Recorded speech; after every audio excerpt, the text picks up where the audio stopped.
Let us see an introduction about active voice and passive voice in this video. What is active voice and passive voice? To be familiar with this concept, you have to be familiar with the tenses. Let us see about active voice.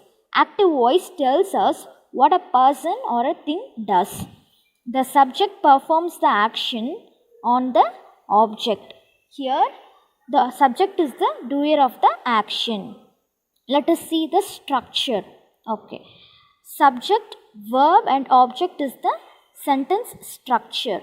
Here there should not be any preposition in between the verb and the object.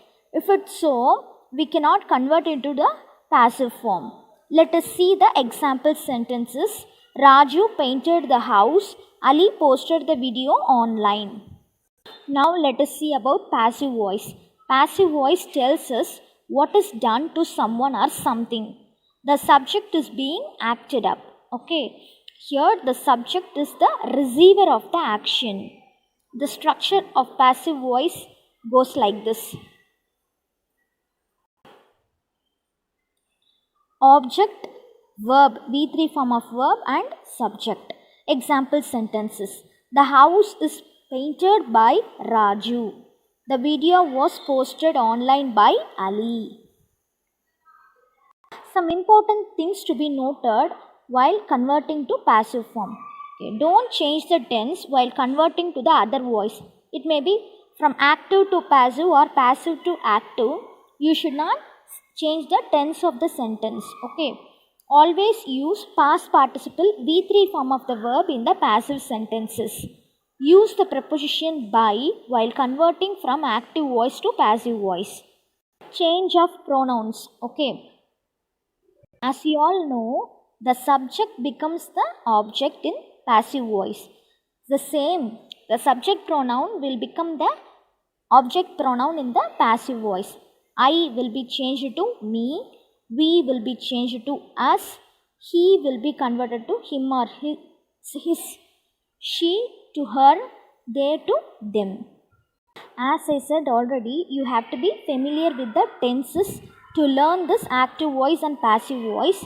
Only these 8 tenses can be converted into the passive form. Okay. Let us learn the rules and example sentences in the next video. Once again, good morning my dear children. We are in the concept named active voice and passive voice. Let us discuss the rules and example sentences in this video. As I have informed in the previous video, only 8 tenses can be converted from active form to passive form. Okay. First tense is simple present tense. Okay. What is the rule for simple present tense? Subject plus V1. That means the base form of the verb. Okay. For example, my father. Here my father is the subject. Earn is the main verb.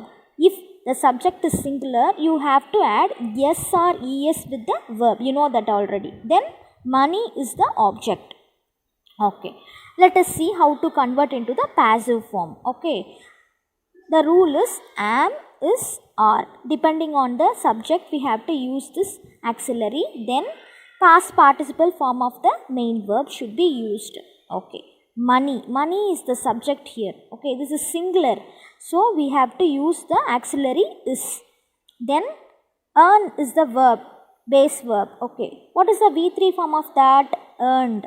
So we are using this, and as I said, by should be used while conversion. By whom? My father.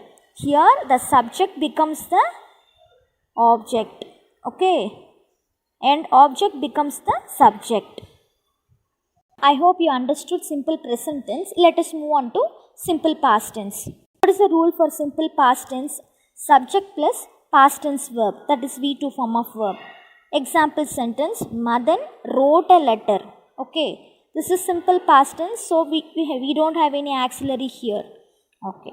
The rule for passive voice is was or where depending on the subject, then past participle, V3 form of the verb.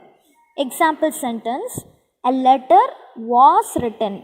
Here the letter is singular. Okay. A letter means singular, one letter. So we are using the auxiliary was. Written. Okay, V3 form of write is write, wrote, written. Do you remember that? Yes. Then we have to use the preposition by. By whom it was written? It was written by Madan. As I said earlier, the subject becomes the object and the object becomes the subject. Now let us see the next tense. The next tense is simple future tense. What is the rule for simple future tense? Subject plus will or shall or may, anything it may be, plus V1, the base form of verb. Okay, let us see the example sentence. Mother will buy vegetables. Okay, let us see the rule for passive voice. Okay, subject plus will or shall or anything plus be plus V3 form of the verb. Okay, vegetables will be bought. As you know that the past tense also is bought and past participle is also bought. Okay, so buy, bought, bought. By whom? By mother. Let us move on to the next tense. The next tense is present continuous tense or present progressive tense. The rule for a past active form is subject plus is am or, depending on the subject you can use the auxiliary plus V1 plus ing. Okay, the base, along with the base form of the verb you have to use ing. Example sentence, Sheila is painting a picture. Here Sheila is a singular subject, so we are using the auxiliary is. If I start the sentence with I, you have to use am. Okay, if it starts with plural you have to use are. You know that already. The rule for passive form is am, is, or, depending on the subject we have to use. Since this is a progressive tense, we have to use being. Okay, being plus past participle form of the verb. Example sentence, a picture is being painted by Sheila. Again, a picture is singular, right? So we are using auxiliary is. Then being painted. Painted is the V3 form of the verb paint. By whom? By Sheila. Let us move on to the next tense, past continuous tense. Okay, the rule for past continuous tense in active form is subject plus was or were. Depending on the subject, the auxiliary changes. Then along with the main verb, you have to add ing. Okay, Vimal was building a sand castle. Okay, let us see the rule for passive form. Was or were, depending on the subject, plus being plus past participle. Okay, a sand castle. Here the object becomes the subject. Sand castle is singular, so we are using was as auxiliary. If it is plural, if we are writing plural sand castles, now you have to use were. Okay, can you understand the difference?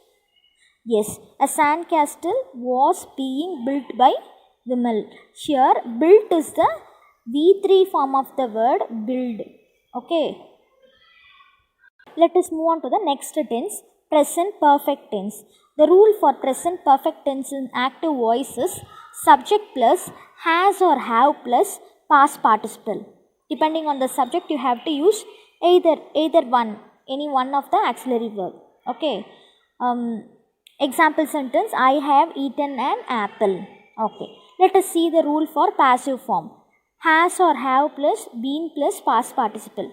Depending on the subject you have to use the has or have. Okay, example sentence, an apple has been eaten by me. Can you see the difference here on the usage of has and have? Yes, here I is the subject, so we are using have as an auxiliary. But here an apple becomes the subject. Okay, so we have to use the auxiliary has. You have to be cautious in this. Okay, let us move on to the next tense, past perfect tense. The rule for past perfect tense in active voice is subject plus had plus past participle. That is the V3 form of the verb. Example sentence, the choir girls had sung a song. Okay, you know, sing, sang, sung. V1, V2, V3. Yes, let us see the rule for passive voice. Subject plus had plus been plus past participle. V3 form of the verb. Okay, here a song had been sung by the choir girls. As I said, the object becomes the subject and subject becomes the object. Let us move on to the next tense, future perfect tense. Okay. The rule for future perfect tense in active voice is subject plus will plus have plus past participle, V3 form of the verb. Okay, for example, I will have completed the homework before afternoon. Okay, here I subject will have completed verb, then the homework will be object. Okay, these are all additional information. You don't want to bother about it. We have to convert this main sentence only. Okay, don't confuse with this. Let us see the rule for passive form. Subject plus will plus have plus been plus past participle. Okay, in all these three perfect tenses, been should be added additionally in passive form. Okay, example sentence, the homework will have been completed by me before afternoon. I hope you will have understood the concept very clearly. If you have any further doubts, you can contact your English teacher. Thank you, children. Have a great day.